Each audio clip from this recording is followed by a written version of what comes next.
말씀 보겠습니다. 잠언 20장 17절 말씀입니다. 같이 읽겠습니다. 속이고 취한 음식물은 사람에게 맛이 좋은 듯 하나 후에는 그의 입에 모래가 가득하게 되리라. 아멘.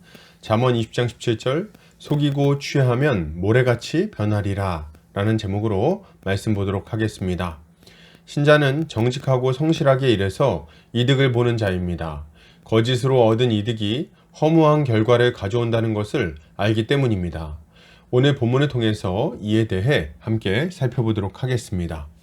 오늘 잠언 기자는 속이고 취한 음식물은 사람에게 맛이 좋은 듯 하지만 후에는 그의 입에 모래가 가득하게 될 것이라고 말합니다. 이것을 타번역본에서는 속여서 얻은 음식은 정말 맛있는 것 같지만 나중에는 입안에 자갈이 가득할 것이다 라고 번역하고 있습니다. 본문은 속이고 취한 음식물을 먹을 때와 그 이후를 대조하므로 그런 행위의 허무함과 어리석음을 드러내고 있습니다. 이것은 거짓말을 통해 얻은 이득이 결국에는 허무하게 사라져버리게 된다는 것을 잘 알려주는 교훈이라고 할 수 있겠습니다. 먼저 본문은 속이고 취한 음식물은 사람에게 맛이 좋은 듯 하다고 말합니다. 이것은 사람이 왜 거짓말로 이득을 보려고 하는지를 잘 알려주는 말입니다. 방법도 쉽고 편할 뿐 아니라 그 결과도 좋은 것처럼 느껴지기 때문이죠. 쉽게 먹고 사는 문제를 해결할 수 있다는 겁니다. 그러니까 양심의 목소리를 무시하고 이웃을 속이는 것입니다. 예수님은 제자들에게 기도를 알려주시면서 사람들의 근심과 걱정이 무엇인지를 콕 집어서 말씀해 주십니다. 무엇을 먹을까? 무엇을 입을까? 염려하지 마라. 자, 하나님의 근심 걱정의 중심에는 뭐가 있다는 겁니까? 음식물이 있다는 거예요. 뭐 먹고 살 거냐? 그걸 어떻게 구할 거냐? 지금 사정이 좋지 않은데 이 문제를 어떻게 해결할 것이냐? 이게 사람들의 근심거리라는 겁니다. 당연한 얘기죠. 긴 시간 밥을 못 먹으면 굶주림에 고통당하게 됩니다. 그리고 더 오랜 시간 먹을 것을 먹지 못하면 죽고 말죠. 그러니까 먹고 살 걱정을 하게 되는 겁니다. 문제는 뭡니까? 이렇게 중요한 음식물을 얻는 것이 쉬운 일이 아니라는 겁니다. 아담의 범죄 이후로 인류는 이마에 땀이 흘러야 먹을 것을 먹을 수 있게 되었습니다.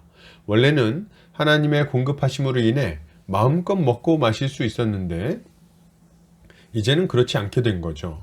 수고와 고생이 없이는 좋은 음식물을 풍족하게 얻을 수 없게 된 것입니다. 이것은 신자나 불신자나 관계없이 동일합니다. 불신자니까 수고해야 하고 신자니까 수고하지 않아도 먹을 것을 풍족하게 얻고 그런 게 아니라는 거죠. 주님이 우리에게 주시겠다고 약속하신 일용할 양식은 수고 없이 주어지는 불로소득을 의미하는 것이 아닙니다. 그랬다면 구약에서 농사 짓는 일도 사라졌을 것이고 양치는 일도 없었을 것입니다. 주님의 약속은 우리가 수고하는 가운데 수고에 합당한 열매를 얻을 수 있도록 해주시겠다는 약속인 것입니다. 물론 그것을 얻지 못할 정도로 어려운 상황에 있거나 연약한 이들에게는 여러 가지 특별한 방법을 통해서 양식을 채워주시죠. 그러나 기본적으로는 수고하여 일함으로 그 수고의 열매를 누리게 하시는 것이 하나님의 원리인 것입니다.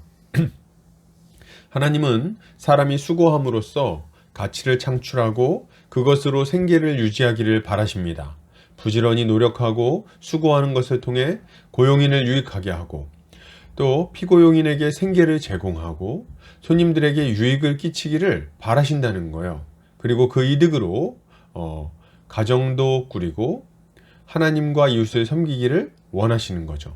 이것이 하나님의 원리요, 우리가 힘써야 할 삶의 모습인 것입니다.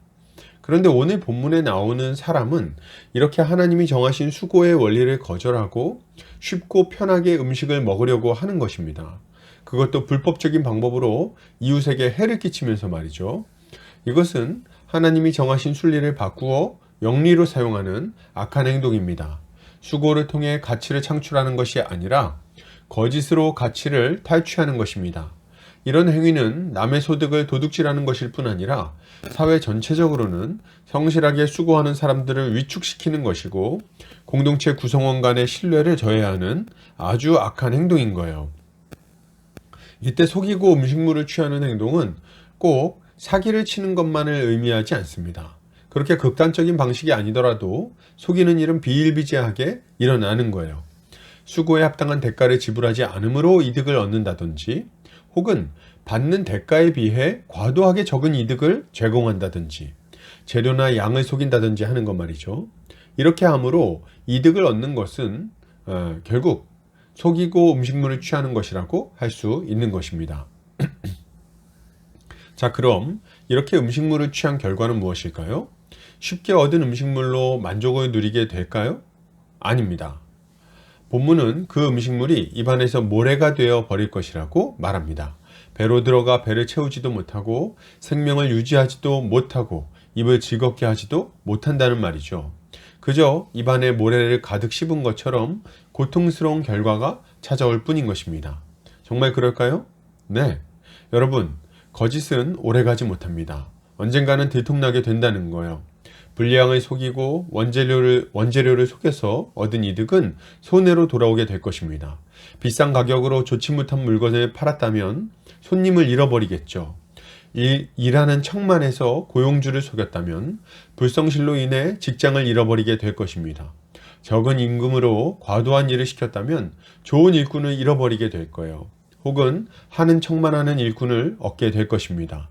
결국 얻었던 이득이 모래처럼 변하는 것을 경험하게 될 거라는 거죠. 그러니 이렇게 행하는 것은 얼마나 어리석은 일입니까? 그러므로 여러분, 이것을 생각할 때 우리는 어떤 모습을 가져야 하겠습니까? 먼저 우리는 성실하게 일하는 것을 통해서만 참된 기쁨과 만족을 얻을 수 있으며 하나님과 이웃을 잘 섬길 수 있다는 것을 믿어야 되겠습니다. 거짓으로 얻는 이득이 얼마나 허무한 결과를 가져올 것인지에 대해 깊이 생각해야 됩니다. 그리고 성실하게 수고함으로 이득을 얻어야 하겠습니다. 하나님이 정하신 수고의 원리를 잊지 않으시기를 바랍니다. 성실하게 수고하는 자들 위해 하나님은 풍성한 것으로 채워 주실 것입니다. 결론을 드립니다. 여러분, 불로소득이나 거짓 이득을 탐하지 맙시다. 수고의 원리에 따라 살아갑시다. 이렇게 할 때 우리의 인생에는 풍성한 복과 기쁨이 넘쳐나게 될 것입니다. 오늘도 주님의 지혜로 승리하는 성도님들 되시기를 주의 이름으로 축복합니다.